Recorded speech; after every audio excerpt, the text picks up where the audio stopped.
నమస్తే, welcome to our channel. ఆంధ్రప్రదేశ్లో జరగనున్న ఎన్నికల నేపథ్యంలో ఎలక్షన్ కమిషన్ ప్రత్యేక దృష్టి పెట్టినట్టు తెలుస్తోంది. ఎన్నికల కోడ్ అమల్లోకి వచ్చిన తర్వాత కూడా రాష్ట్రంలో పలు హింసాత్మక ఘటనలు జరగడంతో రాష్ట్రంపై కేంద్ర ఎన్నికల సంఘం ప్రత్యేక నిఘాను పెట్టినట్టు తెలుస్తోంది. ఈసీ ఏపీపై ప్రత్యేక దృష్టి పెట్టింది అనడానికి పలువురు ఐఏఎస్, ఐపీఎస్ అధికారుల బదిలీలే ఉదాహరణగా కనిపిస్తున్నాయి. ఇక రాష్ట్రంలోని ఉన్నతాధికారులు కూడా అధికార వైసీపీకి అనుకూలంగా వ్యవహరిస్తున్నారని పలు ఫిర్యాదులు అందడంతో రాష్ట్ర ప్రధాన ఎన్నికల అధికారిని వివరణ కోరిన ఈసీఐ తర్వాత నేరుగా తాము కూడా ప్రత్యేకంగా నివేదికను తెప్పించుకుంది. 2 నివేదికల ఆధారంగా ఏపీలో వ్యవహరించాల్సిన తీరుపై ఈసీఐ నిర్ణయం తీసుకుంది.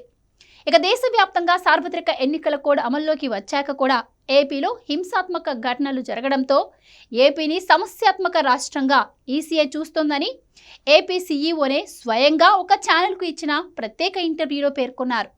రాష్ట్రంలో జరుగుతున్న హింసాత్మక సంఘటనల కారణంగా రాష్ట్రంలోని ప్రతి పార్లమెంటు నియోజకవర్గానికి ఒక పోలీస్ పరిశీలకుణ్ణి నియమించినట్టు చెబుతున్నారు. కేంద్ర ఎన్నికల సంఘానికి గతంలో ఓటర్ల జాబితాపై ఫిర్యాదులు వెళ్లగా ఇప్పుడు హింసాత్మక సంఘటనలు, ఓటర్లకు నగదు పంపిణీ, తాయిలాలకు సంబంధించిన ఫిర్యాదులు అందుతున్నాయి. ఈ నేపథ్యంలోనే కేంద్ర ఎన్నికల సంఘం మొదటిసారి ఆంధ్రప్రదేశ్కి 3 ప్రత్యేక పరిశీలకులను పంపించినట్టు సీఈఓ చెబుతున్నారు. ఇక ప్రత్యేక అధికారులు అన్ని శాఖల అధికారులతో సమీక్షలు నిర్వహించి వివరాలు తీసుకున్నట్టు తెలుస్తోంది.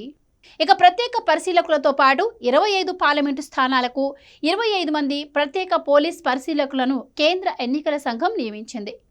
హింసారహిత ఎన్నికల నిర్వహణే ఈసీ లక్ష్యం. ఈ విషయంలో పోలీసులదే ప్రధాన బాధ్యత. జిల్లాల స్థాయిలో ప్రతి అంశానికి కలెక్టర్లు, ఎస్పీలే బాధ్యత వహించాల్సి ఉంటుంది. ఈ నేపథ్యంలో రాష్ట్రంలో రోజు హింస చెలరేగడం పైన కేంద్ర ఎన్నికల సంఘం నిఘా పెట్టింది. ఇప్పటికే 6 ఎస్పీలు, 3 కలెక్టర్లను బదిలీ చేసింది ఈసీ. కోడ్ అమల్లో ఉండగా రాష్ట్రంలో చోటు చేసుకున్న హింసాత్మక సంఘటనలపై 3 ఎస్పీలను పిలిచి మాట్లాడి వారి వివరణలను తీసుకొని వివరాలను ఈసీఐకి పంపగా వారిలో 2ని బదిలీ చేశారు. రాష్ట్రంలో ఈసీ గట్టి నిఘా పెట్టింది అనడానికి ఇదే నిదర్శనం. సిఎస్, డీజీపీ, ఇంటెలిజెన్స్ చీఫ్పై ప్రతిపక్ష పార్టీల నుంచి కేంద్ర ఎన్నికల సంఘానికి 2-3 ఫిర్యాదులు వెళ్లాయని, వాటిపై కేంద్ర ఎన్నికల సంఘం నివేదిక అడిగిందని, ఏ అధికారిపై ఫిర్యాదు వచ్చిందో వారందరి దగ్గర నుంచి వివరణ తీసుకొని వారం రోజుల క్రితం కేంద్ర ఎన్నికల సంఘానికి పంపించినట్టు సీఈఓ తెలిపారు. రాష్ట్రంలో ఎన్నికలు హింసారహితంగా, ప్రశాంతంగా జరిగేలా గట్టి చర్యలు తీసుకున్నట్టు తెలిపారు.